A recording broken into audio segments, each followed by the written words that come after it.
శ్రోతలకు నమస్కారం. నా పేరు సుజన. ఈరోజు మీరు వినబోయే నవల ఆడదానికి మరో పేరు. సి ఆనందారామం గారు రచించారు. ఇక నవలకు వెళ్ళిపోదామా?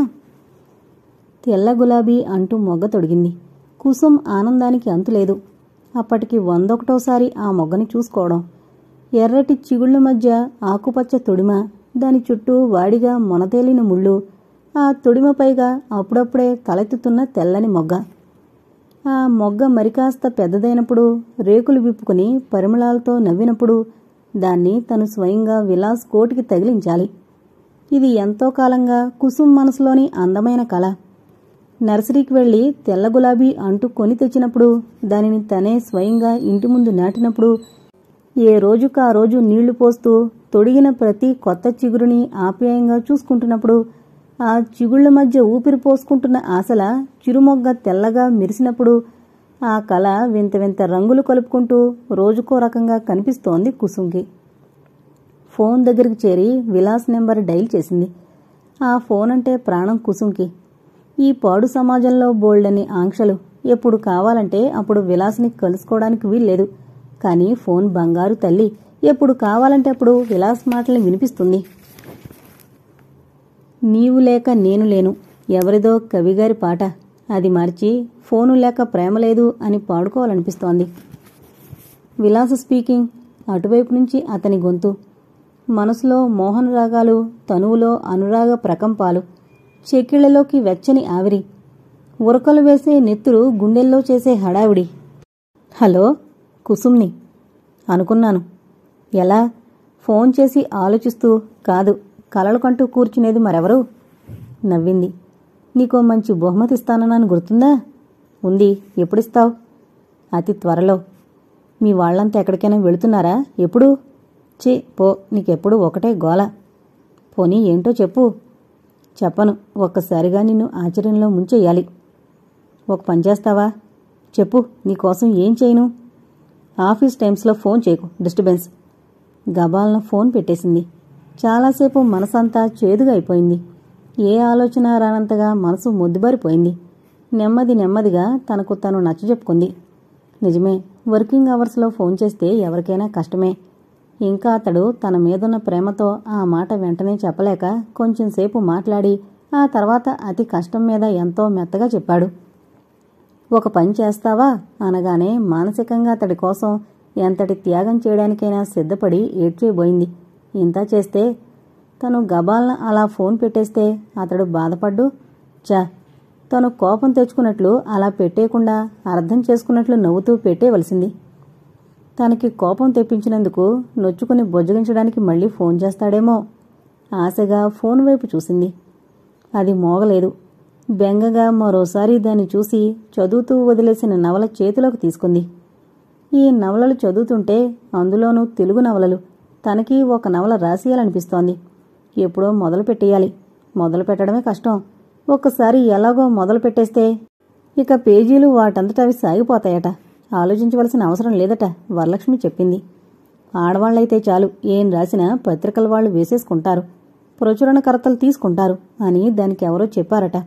అక్కడితో అమితోత్సాహంతో విజృంభించి 2 చేతులతోనూ 4 నవళ్ళు, 10 కథలు, 2 నాటికలు రాసేసింది.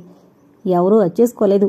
అయినా అముద్రిత గ్రంథరచయిత్రిగా నిలబడిపోయి సాహితీ సమావేశాల్లో పాల్గొని రోజురోజుకి అనేక విధాలుగా తగలబడిపోతున్న సాహిత్యాన్ని అనర్గళంగా తూర్పారబట్టేస్తూ ఉంటుంది.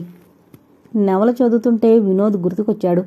నవలకి అతడికి సంబంధం ఉందని కాదు, నవల మనసుని ఆకట్టుకోకపోవడం వల్ల ఆ మనసు అటు ఇటు గిరికీలు కొడుతుంటే ఆలోచనలు అతడి దగ్గర ఆగాయి. 6:00కొస్తానన్నాడు. అప్పుడే 5 అయిపోయింది. పుస్తకం ఒక పక్కకి విసిరేసి లేచి స్నానం చేసింది. తెల్లచీర కట్టుకుని తయారవుతున్నప్పుడు, వినోదొస్తుంటే ఇంత శ్రద్ధగా నువ్వు అలంకరించుకోవడం దేనికి అని మనసు అడక్కపోలేదు.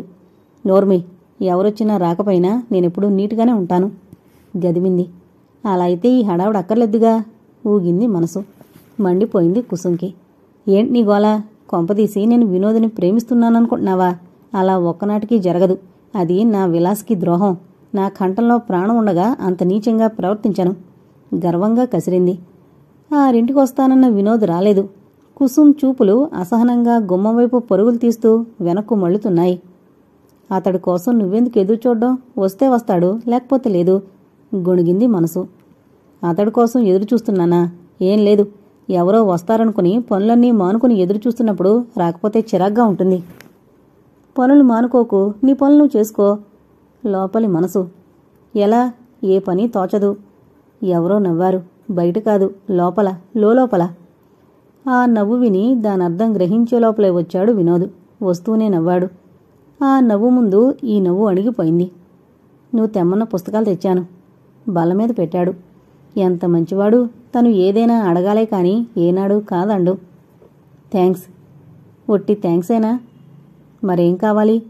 మనసు, లోపలి మనసు చిరచిరలాడింది. నీకసలు బుద్ధుందా? అలా మాట్లాడొచ్చునా? కసిరింది. నీకు తెలీదు? కుసుమ నాలుగు కరుచుకుంది. తల దించుకుంది. అంచేత మరి కాస్త రక్తి కట్టింది. మీకు తెలుసు. నిదానంగా, మ్యూజికల్గా, రొమాంటిక్గా అన్నాడు వినోద్. తలెత్తింది కుసుం. అతను నవ్వుతున్నాడు. పెదవులే కాదు, కళ్ళు నవ్వుతున్నాయి. మనసు నవ్వుతుందేమో. ఆ నవ్వు చూడగానే మనసు, లోపలి మనసు నానా గొడవ చేసేసింది. ఉలికి పడింది కుసుం. I am sorry Vinod. నేను మరొకరిని ప్రేమించాను. నా మనసు, తనువు అతడికే చెందుతాయి. ఈ జన్మకే కాదు, ఎన్ని జన్మలకైనా సరే. అలాగా? ఎలాగో వినిపించింది. కోపంగా చూడబోయింది. నవ్వే ఆ కళ్లతో ఢీకొని కోపం విరిగిపోయింది. తనతో సంప్రదించకుండా తన పెదవులు నవ్వేశాయి. వెళ్తాను. లేచాడు. వెళుతున్నాడు. వెళ్ళిపోతున్నాడు. ప్రేమించి భగ్న హృదయంతో కృంగిపోతూ వెళ్ళిపోతున్నాడు. ఆ భంగపాటు అతడి ముఖంలో కనిపించని మాట నిజమే. కాని ధీరహృదయుడు తన మనసులో భంగపాటు మొహంలో కనిపించనీయడు. పాపం, ఇలాంటి వాళ్లు మిగిలిన వాళ్లకంటే ఎక్కువ బాధపడతారు. వెళ్ళొద్దు. మెరుపులా గిర్రున వెనక్కి తిరిగాడు. అంటే? ఒకడుగు ముందుకు పడింది. అంటే నిన్నిలా ఈ మూడ్లో, అంటే ఇంత దిగులుగా వెళ్ళనివ్వను. అతడు ముందు ఆశ్చర్యంగా చూశాడు. నవ్వు రాబోయింది. దాన్ని వెనక్కి నెట్టి దిగాలుగా ముఖం దించుకున్నాడు. కళ్ళు మాత్రం కొద్దిపాటి ఎరుపుతో మీద కొరకాలి అన్నట్లున్నాయి. నేను విలాసిని ప్రేమిస్తున్నాను. అంచేత నీ ప్రేమని అంగీకరించలేను. కాని నేను నీకు స్నేహితురాల్ని. ఎప్పటికీ నీ మేలు కోరేదాన్ని. అయోమయంగా చూశాడు. ఏదో అనబోయి మానేశాడు. కుసుం ఇంకా మాట్లాడుతుందని తెలుసు. వినడానికి సిద్ధంగా నిలబడ్డాడు. ఒకసారి చేతి గడియారం చూసుకున్నాడు. దీను అని నా స్నేహితురాలుంది. పంజాబీ అమ్మాయి. ఆ అమ్మాయిని నీకు పరిచయం చేస్తాను. వినోద్ ఒక్కసారి క్రాఫ్ సవరించుకున్నాడు. నీ ఇష్టం. నీ మాట ఏది కాదన్నాను. వెళ్ళిపోయాడు. ఎంతో జాలేసింది. పాపం, తనను ప్రేమించి తన మాట కాదనలేక మనసులో బాధ మరిచిపోవడానికి దీనుతో స్నేహం చేయడానికి ఒప్పుకున్నాడు. దీనుని ఇష్టపడి కానే కాదు, అది అసంభవం. అతడింతవరకు దీనుని చూడలేదు. గులాబీ వికసించింది. అదొక కొత్త రకం పువ్వు. చుట్టూ తెలుపు, మధ్య లేత పసుపు. ఆ రకం పువ్వు ఓ స్నేహితురాలింట్లో చూసి దానికోసం వెతికి చివరకు సాధించింది. కొత్తగా, మొత్తుగా, అపురూపంగా ఉండాలి తను సేకరించేవి ఏదైనా. అందుకే ఆ పువ్వుని విలాస్కి బహుమతిగా తనే అతడి కోటికి తగిలించాలనుకుంది. పనివాడి చేత విలాస్కి కబురు చేసింది రమ్మని. వెంటనే వచ్చాడు.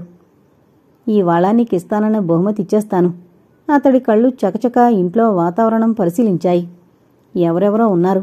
లోపల గదుల్లోంచి మాటలు వినిపిస్తున్నాయి. ఏంటా బహుమతి? పైకి నవ్వుతూ అన్నా లోపల విసుగ్గానే ఉందతడికి. పనివాడంటే సైకిల్ మీద రాగలడు ఎంత దూరమైనా. తను అలా రాలేడు కదా. ప్రెస్టేజ్ మెయింటైన్ చెయ్యాలి. అందుకని కారులోనే వచ్చాడు. ఈ రావడం అనవసరమైతే బోల్డ్ పెట్రోల్ వేస్టు. పెట్రోల్ ధర రోజురోజుకి పెరిగిపోతుంది. విలాస్ ముందు జీడిపప్పు ఉప్మా ప్లేటు, మంచినీళ్లు పెట్టింది కుసుం. ఇవన్నీ సరే, బహుమతి ఏమిటి? కట్టే గుర్రాన్ని. ఇలా వచ్చి అలా పరిగెడదామనా? బహుమతి వస్తుందిలే, ముందు టిఫిన్ తిను. చెప్పు. నువ్వు తింటేనే. ప్లేటు చేతిలోకి తీసుకున్నాడు. మొన్న వినోద్ మా ఇంటికొచ్చాడు. అతడి కనుబొమ్మలు ముడిపడ్డాయి. ఎందుకు? అతడికి ఆ మాత్రం చికాకు కలగడం చాలా సంతోషం కలిగించింది కుసుంకి. తన మనసులో అతడి మీద ఎంత ప్రేముందో, మరో మగవాణ్ణి తను ఎలా తిరస్కరిస్తోందో చెప్పుకోవడానికి ఇది మంచి అవకాశం. నన్ను ప్రేమిస్తున్నాను అన్నాడు. ఓరకంట అతడి ముఖంలో భావాలు చదవడానికి ప్రయత్నించింది. నువ్వేమన్నావు? నిజం చెప్పాను, నిన్ను ప్రేమిస్తున్నానని. పాపం, చాలా బాధపడ్డాడు. ఓదార్చకపోయావా? ఓదార్చాను. నేను ప్రేమించలేను కాని నా స్నేహితురాలు దీనుని పరిచయం చేస్తానన్నాను. దీను ఎవరు? పంజాబీ అమ్మాయి, ఎంఏ చదువుతోంది. విలాస్ మాట్లాడలేదు. ఏంటి ఆలోచిస్తున్నావు? తన ప్రేమ అర్థం చేసుకుని గర్వపడుతున్నాడా? ఒకటడుగుతాను, ఏమీ అనుకోవుగా? 100 అడిగినా ఏమీ అనుకోను, అడుగు. మీ దీనుని నాకు పరిచయం చేయకూడదు? కుసుమ్ పిచ్చిచూపులు చూసింది. అతడు అంటోందేమిటో, ఏం జరుగుతోందో అర్థం కాని బ్లాంక్నెస్ ఏర్పడింది మనసులో. తలలో ఏదో హోరు. నిద్రలో నడుస్తున్నట్టు చేరుకుంది గులాబీ అంటు దగ్గరికి. ఎన్నాళ్లుగానో శ్రమపడి రోజుకొక కొత్త కలకు ఊపిరి పోసుకుంటూ విరిగించిన ఆ అపురూపమైన గులాబీని తన అరచేత్తో కసిగా నిలిపేసింది. తెల్లని చేతి మధ్య ఎర్రటి నెత్తురి చారలు, గులాబీ ముళ్ళు గీసుకుపోయిన చారలు, బాపిరాజుగారి వెలుగు వెన్నెల సోన, చలంగారి మైదానపు అంచులు, విశ్వనాథ జన్మజన్మల అనుబంధం, ఆడదాని ఆరాధ్య దైవమా, ఓ పవిత్ర ప్రణయమా, నీ చిరునామా ఎక్కడా? మనసు లోపలి మనసు బదులు పలికింది. ఆడదానికి మరో పేరు పాపం, పిచ్చిది. ఎవరైనా స్నేహితులతో మనసులో బాధ పంచుకోకపోతే పిచ్చెక్కేలా ఉంది కుసుమకి. ఇలాంటి బాధలు అందరితో పంచుకునేవి కావు. వినోద్ గుర్తొచ్చాడు. అతనికి ఫోన్ చేసింది. హలో అన్న అతడి గొంతులో ఏదో ఆత్మీయత వినిపించింది. కుసుమని, చాలా డిజెక్టెడ్ మూడ్లో ఉన్నా, ఒకసారి మా ఇంటికి రాగలవా? వస్తాను. ఎంత మంచివాడు, సంగతేంటి అని కూడా అడగలేదు. సాయంత్రం వచ్చాడతను.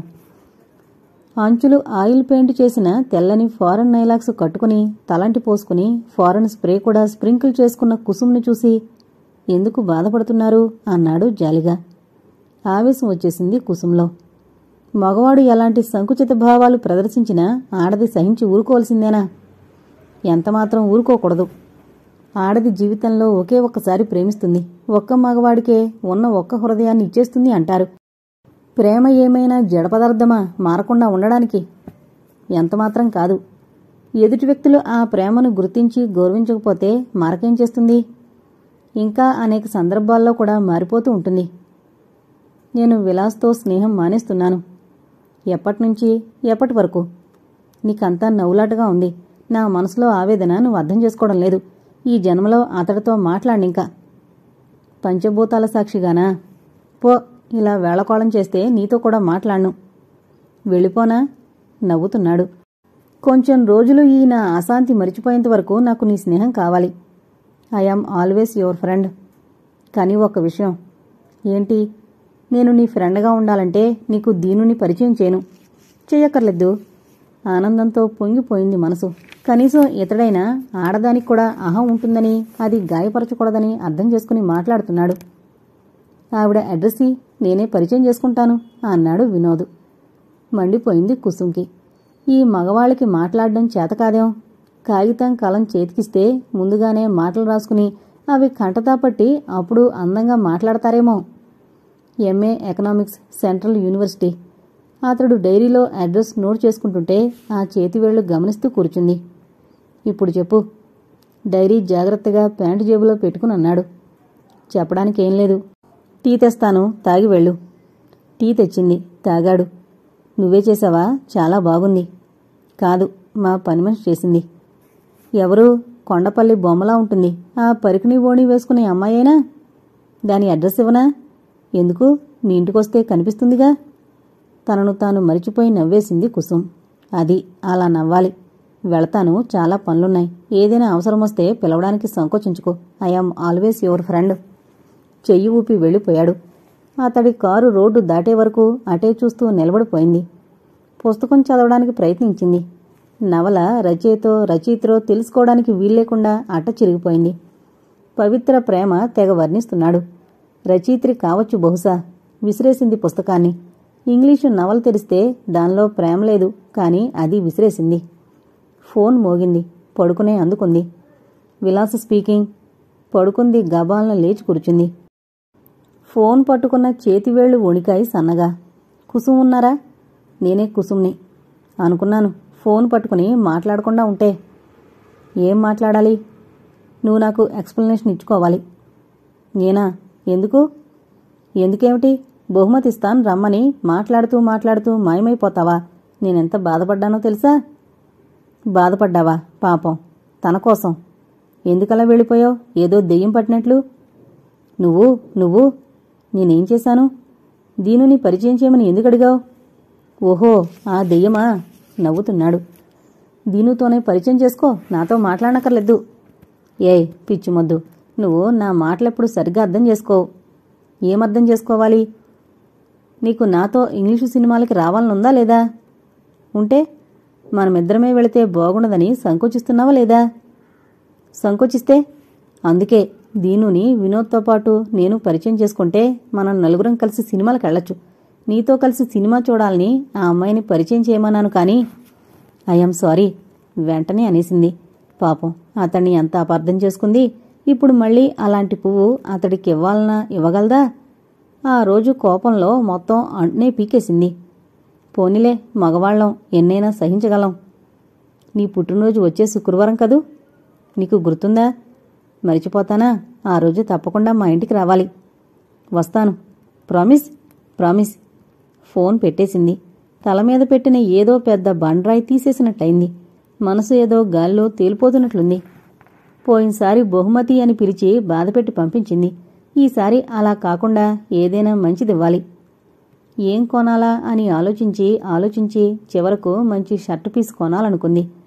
ఆటోలో కింగ్స్ వే నుంచి అబిడ్స్ వరకు తిరిగి కనీసం ఓ 12 షాపులు గాలించి ఓ షర్టింగు క్లాత్ సెలెక్ట్ చేసింది. చాలా అపురూపంగా ఉన్నది. లైట్ బిస్కట్ కలర్లో సముద్ర తరంగాలాంటి డిజైన్. గాడిగా లేదు, మోడర్న్గా ఉంది. పెద్ద మనిషి తరహాగానూ ఉంది. అలాంటిది ఎవరూ తొడుక్కోగా చూడలేస్తాను. అలా అపురూపంగా ఉండేవంటేనే ఇష్టం తనకి. ఎంత అందమైందైనా కామన్గా కనపడితే దానిమీద ఇష్టం ఉండదు. శుక్రవారం వచ్చింది. ఆ రోజు లేస్తూనే కుసుంకు గుర్తొచ్చిన మొదటి విషయం విలాస్ పుట్టినరోజు. ఎక్కడలేని హుషారు వచ్చింది శరీరానికి. స్వీటు తను చేస్తే కుదురుతుందో కుదరదో అని షాప్ నుంచి రసమలై తెప్పించింది. తను స్వయంగా పులిహోర తయారు చేసి ఊతప్పాలకి పిండి రెడీగా ఉంచింది, వేడివేడిగా వెయ్యాలని. 2 గంటలకు వస్తానన్నాడు. 1 గంట నుంచి గడియారం చూస్తూ కూర్చుంది. 2 అయింది, 3 అయింది, 4. ఉండలేక ఆఫీసుకి ఫోన్ చేసింది. దగ్గరలోనే ఉన్న టౌన్కి ఆఫీస్ పని మీద వెళ్లాడని చెప్పారు. ఆ నెంబర్ కనుక్కుని ట్రంకాల్ చేసింది. అటువైపు నుండి అతడి గొంతు వినగానే విలాస్ వెంటనే వచ్చేయ్ అంది. ఎలా? ఇక్కడి నుంచి రావాలంటే దగ్గర 50 మైళ్ళు ప్రయాణం చేయాలి. ఇక్కడికి రావా? అక్కడే ఉంటావా? రేపొస్తే పెట్రోల్ ఖర్చు ఆఫీస్దే. ఇవాళ రాత్రికి ఇక్కడ గెస్ట్ హౌస్లో ఉంటాను. పెట్రోల్కి ఖర్చయితే అయింది, వచ్చేయ్ ప్లీజ్. బోల్డ్ అవుతుంది, అంతా నేనెక్కడ భరించగలను? నువ్వు ఒక 100 ఇస్తానంటే వస్తాను. గబాల్న ఫోన్ పెట్టేసింది. మనసు ఒక్కసారిగా ముద్దుబారిపోయింది. తలలో శేషం కరిగించిపోసినట్టుగా ఉంది. 100, ఒక 100. అతడు తన దగ్గరికి రావాలనుకుంటే తను చెల్లించుకోవలసింది ఒక 100. మరబొమ్మల బట్టల బీరువా తెరిచింది. షాపులన్నీ గాలించి తను కొన్న షర్టు బట్ట బయటికి తీసింది. తన చేతిలోకి కత్తిరి ఎలా వచ్చిందో, తను బట్టని ముక్కలు ముక్కలుగా ఎలా కత్తిరించిందో కుసుంకి తెలీదు. ఆ బట్ట ఖరీదు 200. దానికోసం షాపులన్నీ తిరగడానికి ఆటోకయింది 50. దీనికంతటికీ వెనక తన మనసులో ఉన్న అభిమానం విలువ 100, ఒక 100. కిరసనాయిల్ డబ్బా తెచ్చి కత్తిరించిన ముక్కల మీద గుమ్మరించింది. అగ్గిపొల్ల గీసి అంటించింది. బొగ్గున మండింది ఒక్కసారిగా. ఒక కాలు నేల మీదుంచి మరో కాలు గోడ కానించి ఆ మంటలు చూస్తూ నిలబడింది. వినోద్? ఎస్. కుసుమ్ని. చెప్పు. నాకు పిచ్చెక్కుతున్నట్లుగా ఉంది. నా ఫ్రెండ్ ఒక ఆవిడున్నారు, సైకియాట్రిస్ట్. తీసుకురానా? గర్ల్ ఫ్రెండా? కాదు, లేడీ ఫ్రెండ్. నీ ఫ్రెండ్ని నా దగ్గరికి తీసుకురానక్కర్లేదు. నీకోసం, నీకు అవసరమని. నా మనసుకు చాలా చికాగ్గా ఉంది. నన్ను నేను మర్చిపోవాలి. ఏదైనా సినిమాకి పోదామా? ఏ సినిమాకి? ఏదో ఒకటి, ఇంగ్లీషు సినిమాకి. రేపు సాయంత్రం ఫస్ట్ షోకి. సరే, ఏ సినిమాకో నిర్ణయించి ఫోన్ చేయి. నేరుగా థియేటర్ దగ్గరికే వస్తాను. ఓకే. ఫోన్ పెట్టేసింది. రగులుతున్న మనసు కొద్దిగా చల్లబడినట్లు అనిపించింది. ఇక మీదట విలాస్ని పూర్తిగా మరిచిపోవాలి. అతన్ని ఇంటికి ఆహ్వానించకూడదు. అతడి గురించి ఆలోచించకూడదు. అతడితో అస్సలు మాట్లాడకూడదు. ఫోన్ మోగింది. రిసీవర్ అందుకుంది. హలో కుసుమ్? విశాల్ గొంతది. మనసులో లేదు. ఎందుకో ఏంటో తెలియకుండా ఏడుపు వచ్చేస్తోంది. మాట్లాడవేం? నా పుట్టినరోజు ఆనందమంతా పాడు చేశావు. నీకిది న్యాయంగా ఉందా? నేను? నువ్వే. నేను మాట్లాడుతుండగా ఫోన్ పెట్టేశావు. నువ్వలా ఎందుకు మాట్లాడావు? నువ్వు నా దగ్గరికి రావడం కోసం 100 కాదు 1000 అయినా ఖర్చు పెడతాను అని నువ్వంటావనుకుని అలా నువ్వంటుంటే వినాలని. నువ్వు మాట్లాడిన తీరు అలా లేదు, బేరమాడుతున్నట్లుగా ఉంది. పరాయి వాళ్లతో అయితే అతి జాగ్రత్తగా తూచితూచి మాట్లాడతాను. నువ్వు నా దానివన్న స్వతంత్రం కొద్దీ ఇష్టం వచ్చినట్లు మాట్లాడుంటాను కాదా చెప్పు. అది కాదు, నీరసపడుతోంది కుసుం గొంతు. నిన్న నీతో కలిసి హోటల్లో డిన్నర్ తీసుకుందామనుకున్నాను. ఆ తర్వాత పిక్చర్ ప్రోగ్రాం అని ప్లాన్ వేసుకున్నాను. అయ్యయ్యో, మూలుగుతోంది బాధగా కుసుం మనసు. I am sorry. నిన్న నువ్వంత మూర్ఖంగా ప్రవర్తించినందుకు నేను కనుక అన్నీ మరిచిపోయి నిన్నిలా పలకరిస్తున్నాను. మరొకరైతే నీ ముఖం చూసేవాళ్లు కాదు. మళ్ళీ అలా తిట్టకూడదు. ఏడుపు కుసుం గొంతులో. తిట్టంలే, నిన్నటి రోజు వస్తుందా మళ్ళీ?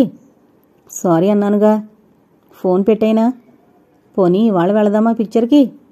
ఇవాళ నాకు కొంచెం పనుంది, రేపు వెళదాం. ఓకే. ఫోన్ పెట్టేశాక గుర్తొచ్చింది, వినోద్తో పాటు ఆ మరనాడే పిక్చర్ ప్రోగ్రాం పెట్టుకున్నట్లు. ఇప్పుడు రానంటే బాధపడతాడు. పాపం, ఎంతో మంచివాడు. అతడి మనసు నొచ్చుకోకుండా చెప్పాలి. కుసుం మదన పడుతుండగానే హడావుడిగా వచ్చాడు వినోద్. అతన్ని చూసి మరింత కుంగిపోయింది. పిక్చర్ ప్రోగ్రాం క్యాన్సిల్ అయినట్లు ఎలా చెప్పాలి అని. కుసుం, నేను అర్జెంటు పని మీద ఊరెళ్తున్నాను. రేపు మన ప్రోగ్రాం లేదు, మరోసారి. అతని మాటలు విన్నాక న్యాయంగా రావాల్సిన రిలీఫ్ రాలేదు కుసుంకి. తను పిక్చర్కి రాలేను అండము, అతడు రమ్మని ప్రాధేయపడ్డము, అతన్ని ఒప్పించలేక తను మదనపడ్డము, ఈ రకంగా ఊహించుకున్న అందమైన దృశ్యాలన్నీ ఒక్కసారిగా చెరిగిపోయినందుకు కొంచెం చికాకు కూడా వచ్చింది. ఆ రోజు ఎందుకు ఊరికెళ్ళాలి, ప్రయాణం ఎందుకు పోస్ట్పోన్ చేసుకోలేదు అని కోపం కూడా వచ్చింది. మరోసారి అక్కర్లేదు, నేనసలు నీతో పిక్చర్కి రాను. నిజంగా కోపంగా అంది.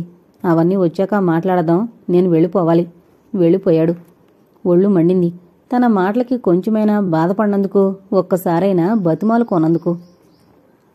ఇంటర్వెల్. లైట్లు వెలిగాయి. విలాస్ చేతిలోంచి తన చెయ్యి లాగేసుకుని సర్దు కూర్చుంది కుసుం. హలో విలాస్. ముందు వరుస కుర్చీలోంచి వినిపించిందొక కంఠం. అతి నాజూగ్గా, మరెంతో స్టైల్గా. మరుక్షణం ఆ కంఠం తాలూకా వ్యక్తి లేచి నిలబడింది. మెరుపు తీగల పచ్చని పసిమి ఛాయలో ఉంది. అజంతా శిల్పంలా అపురూపమైన అంగసౌష్ఠవం. నడుస్తుంటే, అడుగు తీసి అడుగు వేస్తుంటే హొయలు ఒలికిపోతున్నాయి. ఆ అమ్మాయి ఒక్కొక్క అడుగు విలాస్ వైపుకు వస్తుంటే కుసుం గుండెల్లో రైళ్లు పరిగెత్తసాగాయి. ఊపిరి ఆగిపోయినట్లయింది. ముఖంలో నెత్తురంతా ఆవిరైపోయింది. హలో, ఎంతో పొడిగా అన్నాడు విలాస్. కొద్దిగా ఊపిరి తిరిగింది కుసుంకి. చాలా రోజులైంది కనిపించి. అవును. ఇప్పుడెక్కడుంటున్నావు? ఇక్కడే. నేను హైదరాబాద్ వచ్చి 10 రోజులైంది. ఓహో, నువ్విక్కడ ఉన్నట్లు తెలియలేదు. పర్వాలేదు, మేం మలక్పేటలో ఉంటున్నాం. అలాగా, మా ఇంటికొస్తావా? అడ్రస్ ఇస్తాను. సారీ, నాకు తీరిక లేదు. ఆదివారం.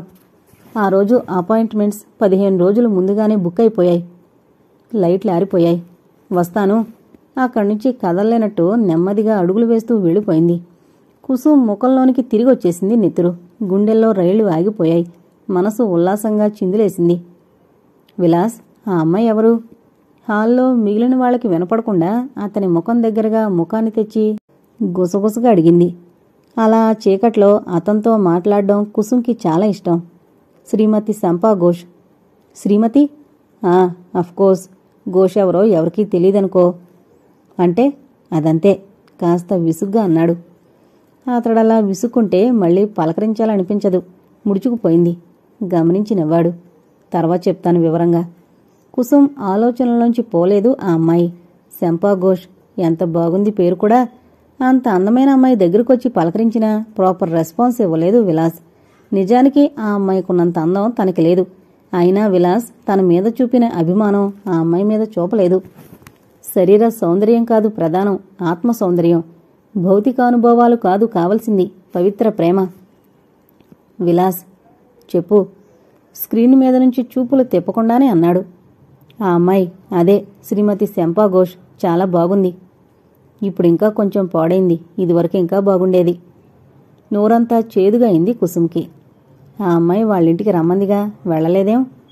బోలెడన్ని అపస్వరాలు పలికాయి గొంతులో. ఆవిడితో స్నేహం నాకిష్టం లేదు. నవ్వింది. అంత అందంగా ఉన్న ఆవిడలో లేని ప్రత్యేకత ఏముంది నాలో? ఆవిడ స్నేహంగా మాట్లాడితే చాలు, డబ్బు అడుగుతుంది, అందుకే. నెత్తిమీద పిడుగుపడినట్లయింది. తర్వాత మాటలు వినిపించలేదు. అంటే ఆవిడతో స్నేహం చేయడానికి ప్రయత్నించాడన్నమాట. డబ్బు అడిగిందన్నమాట. తనకైతే డబ్బు అక్కర్లేదు. ఇదేనా తన ప్రత్యేకత విలాసు దృష్టిలో? దిగ్గున లేచింది. చీకట్లో తడుముకుంటూ హాల్ బయటకొచ్చేసింది. విద్యుత్ దీపాల వెలుగు కళ్ల ముందు చీకటిగానే ఉంది. ఎలాగో థియేటర్ బయటకొచ్చేసింది. వినోద్ ఊర్నుంచొచ్చాడు. రాగానే కుసుమింటికొచ్చాడు. వేగిపోతున్న మనసుకి విశ్రాంతి దొరికినట్లయింది కుసుంకి అతన్ని చూడగానే. ఎంతో ఆదరంగా పలకరించి కూర్చోబెట్టింది. కాఫీ ఇచ్చింది. ఆ రోజు అంత హడావిడిగా వెళ్ళిపోయావు, ఏంటి అర్జెంటు పని? పెళ్లిచూపులు. అప్రయత్నంగా ఉలికి పడింది. ఏంటి? మా నాన్న నాకు పెళ్లిచూపులు ఏర్పాటు చేసి అర్జెంటుగా రమ్మని టెలిగ్రామ్ ఇచ్చాడు, అందుకని. ఇంకా ఈ పెళ్లిచూపులు తతంగాలు అన్నీ ఉన్నాయా? అమ్మాయి వచ్చి చాప మీద కూర్చోవడం, హార్మోనీ పెట్టి ముందు పెట్టుకుని. నోనో, అవన్నీ మారిపోయాయి. ఇప్పుడు అమ్మాయి అబ్బాయి ఇద్దరూ కుర్చీలోనే కూర్చుంటున్నారు. ప్రశ్నలు అడిగావా ఆ అమ్మాయిని? ఆవిడే నన్ను అడిగింది. ఏమడిగింది? నీకు ఆడ స్నేహితులున్నారా అంది. ఎందుకైనా మంచిదని. లేరు, నాకసలు ఆడపిల్లలతో మాట్లాడాలంటేనే భయం అన్నాను. చచ్చా, ఇలాంటి పిరికివాడు నాకొద్దు అని లేచిపోయింది. పొక్కున నవ్వింది కుసుం. ఇందులో ఒక్క అక్షరం నేను నమ్మను. నీ కర్మ.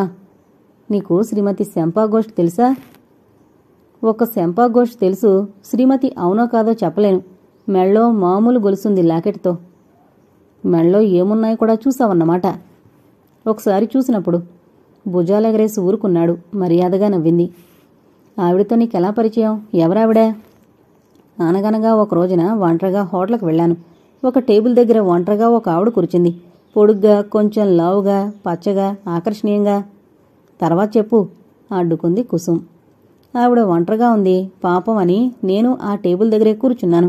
ఇద్దరం ఒకరినొకరం చూసుకున్నాం. మాట్లాడుకోలేదు. ఆవిడ ఏవేవో స్వీట్సు, మసాలా దోసే చాలా ఆర్డర్ చేసింది. ఇవన్నీ మీరు తినడం తగ్గిస్తే మంచిది అని చెప్పాలనుకున్నాను. మర్యాద కోసం చెప్పలేదు. నేను కట్లెట్ తిని కాఫీ తాగాను. వెయిటర్ బిల్లు తెచ్చాడు. ఇద్దరికీ కలిపి ఒకటే బిల్. అతన్ని మళ్లీ పిలిచి నేను వేరువేరుగా బిల్స్ తెమ్మని చెప్పాను. అంతలోనే ఆవిడ అటు ఇటు చూసుకుని కంగారుగా, అరెరే నా హ్యాండ్ బ్యాగ్ లేదు అంది. నేనేం మాట్లాడలేదు. ఆవిడ మళ్లీ నన్నే ఉద్దేశించి హ్యాండ్ బ్యాగ్ పోయింది అంది. ఈ హోటల్లో వస్తువులు పోతాయనుకోను అన్నాను నిర్మోహమాటంగా. ఈ హోటల్లో పోయుండదు. ఎక్కడో ఏ ట్యాక్సీలోనో మరిచిపోయి ఉంటాను. ఇప్పుడలాగా? ప్లీజ్ దయచేసి నా బిల్లు కూడా మీరు పే చేయండి. మీ అడ్రస్ ఇవ్వండి. తర్వాత మీ డబ్బు మీకు ఎంఓ చేస్తాను. వెయిటర్ ప్రత్యేకించి వేరువేరుగా తెచ్చిన 2 బిల్లులు నేనే పే చేశాను. ఆవిడ బిల్లు 10 రూపాయల చిల్లర. ఇంతలో ఎవరో మరో అమ్మాయి అక్కడికొచ్చింది. హాయ్ శంపా అని పలకరించింది. నీకు పెళ్ళైందని విన్నాను. నీ పెళ్లికి నన్ను పిలవలేదేం? మీ వారిని నాకు పరిచయం చేయలేదు.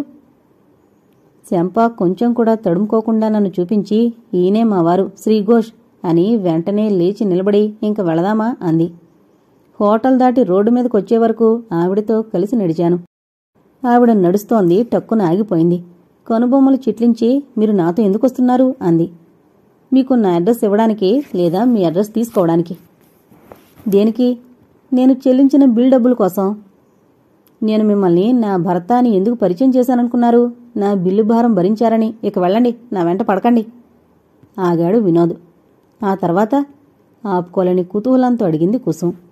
ఆ అమ్మాయి వెనక్కి తిరిగి చూడకుండా వెళ్ళిపోయింది ఆటో ఎక్కి. ఆ ఆటో ఛార్జీలకు ఎవడు భర్త అయ్యాడో నాకు తెలీదు. కుసుమ మనసు వికలమైంది. అప్పటి వరకు అమాయకురాలైన ఆడదాన్ని ఒక మగవాడు మోసం చేసిన కథ తేలింది. ఆ రకమైన భావనలే మనసు నిండా అల్లుకున్నాయి. ఆడవాళ్లు కూడా ఇలా ప్రవర్తిస్తారా? ఎందుకు? ఈ రకమైన ప్రవర్తన వెనుకున్న కారణాలు ఎలాంటివి? అప్పుడెప్పుడో ఏదో పిక్చర్ ప్రోగ్రాం అన్నావు, వెళదామా? నేనెందుకు? నీ టెంపరీ భార్య శంపా ఘోష్తో వెళ్ళు. ఆవిడ మళ్ళీ తారసపడద్దు. కనిపిస్తే వెళతావన్నమాట. మరోసారి భుజాలెగరేసి ఊరుకున్నాడు వినోద్. నాకు పిక్చర్కి రావాలని లేదు. నవ్వాడు వినోద్. వెళ్ళిపోయాడు. ఆ నవ్వులో లెక్కలేని అర్థాలు. అతడు మిస్ శంపాతో సినిమాకి వెళతాను అన్నందుకు నీకింత కోపమొచ్చింది. మరి నువ్వు, నీ మనసు, దాని సంగతేమిటి అని గొణిగింది మనసు లోపలి మనసు. శ్రీమతి శంపా ఘోష్ గురించి తెలుసుకోవాలనిపించింది. బహుశా విలాస్కి తెలుసుంటుంది. ఆవిడ గురించి అతడికి ఫోన్ చేస్తే. చ, మళ్ళీ తను ఫోన్ చేయడమా? స్నేహంతో కాదుగా, శంపా ఘోష్ గురించి తెలుసుకోవడానికి. ఫోన్ చేసింది చివరికి. విలాస్ స్పీకింగ్. ఫోన్ పట్టుకున్న చెయ్యి వణికింది. హలో కొంచెం విసుగ్గా. కుసుమ్ని. భయంగా అంది. నీకసలు బుద్ధుందా? థియేటర్లోంచి ఎందుకు వెళ్ళిపోయావు? నువ్వు ఇదేమిటి? తనే ఏదో తప్పు చేసినట్టు అతడికి సంజేషి ఇచ్చుకోవాలన్నట్లు. నలుగురిలోనూ పెద్ద సీను. నేనేం చేశాను? శంపఘోష్కైతే డబ్బిచ్చుకోవాలి, నాకైతే ఇవ్వనక్కర్లేదు అన్నావు. గొంతు వణికిపోయింది. ఆ వణుకులో జేరుంది. నేను చెప్పేదొకటి, నువ్వు అర్థం చేసుకునేది మరొకటి. ఎప్పుడు ఎలా అపార్థం చేసుకుందామా అని కాచు కూర్చుంటావు? డబ్బు కోసం వలలు విసిరే అలాంటి వన్నెల విసినికర్రల వెంట నేను పడను అన్నాను. అందుకు గర్వించవలసింది పోయి, ఆవిడతో నీకు పరిచయం ఉంది అన్నావు కదా, ఇదివరలో మాట్లాడేవాడివి అన్నావు కదా. ఏదో మామూలుగా ఎవరితైనా మాట్లాడతాం, అయితే ఆవిడ స్వభావం తెలుసుకుని దూరంలో ఉన్నాను. అందుకు అభినందించవలసింది పోయి, ఆవిడెవరు? చదువుకున్నదేనా? ఎందుకిలా అయిపోయింది? మనిషిలో దర్జా ఉంది, ఒక విధమైన సంస్కారం కనిపిస్తోంది, చూపుల్లోనూ వెకిల్తనం లేదు. మరి కుసుం కసురుతున్నట్లుగా ఉంది విలాస్ గొంతు. టక్కున మూగబోయింది కుసుం గొంతు. అక్కడితో అతని గొంతు విసురు తగ్గింది. దయచేసి ఆవిడ పేరు నా దగ్గర తీసుకురాకు. ఆ పేరు వింటేనే నాకు ఎలర్జీ. కుసుం మాట్లాడలేదు. ఇంకేమైనా సంగతులు చెప్పు. ఎల్లుండి మా కాలేజీలో యాన్యువల్ సెలబ్రేషన్స్ ఉన్నాయి. వస్తావా? నాకు 3 ప్రైజులున్నాయి, మ్యూజికల్, డిబేట్లో, స్పోర్ట్స్లో. వస్తాను. ఎన్ని గంటలకి? సాయంత్రం 5 నుంచి. ఇన్విటేషన్ పంపుతాను. ఓకే.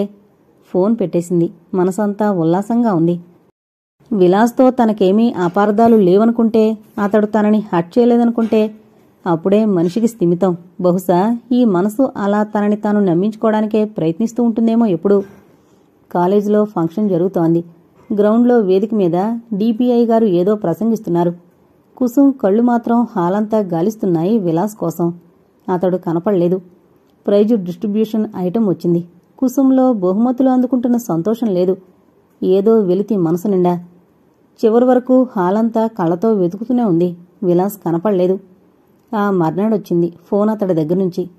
సారీ కుసుం, నిన్న రాలేకపోయాను. నాతో మాట్లాడనక్కర్లేదు. ఇదే నీతో వచ్చింది. నీ ఫంక్షన్ కూడా రాలేకుండా ఉండిపోయానంటే నేను చచ్చానో బతికానైనా కనుక్కోవేం?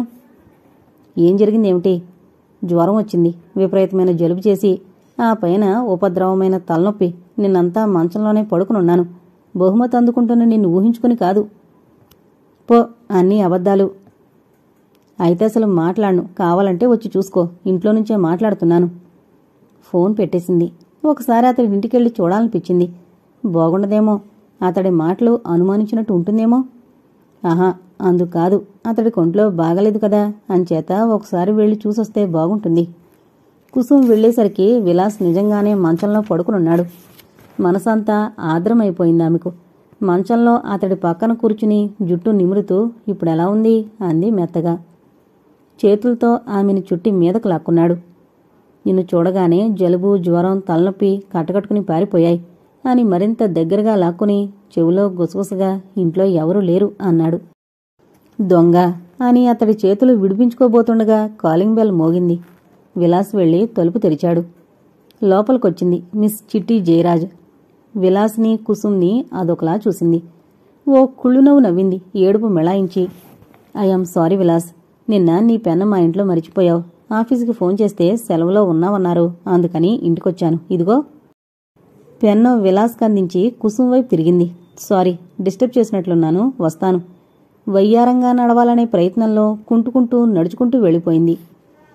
మిస్ చిట్టి జయరాజ్ నల్లగా, అస్థిపంజరంలా, చెప్పిదవడలతో, గాజు చూపులతో, అందమనేది ఏ కొసానా లేని మిస్ చిట్టి జయరాజ్. ఆవిడింట్లో గడిపాడా విలాస్ నిన్న, తన ఫంక్షన్ రోజు. ఆ ఇంట్లోంచి ఎలా బయటకొచ్చిందో కుసుంకి తెలీదు. కన్నీటితో మసకబారిన కళ్ళకి రోడ్డు మీద వస్తువులన్నీ అలుకుపోయినట్లుగా కనపడ్డం మాత్రం తెలుసు.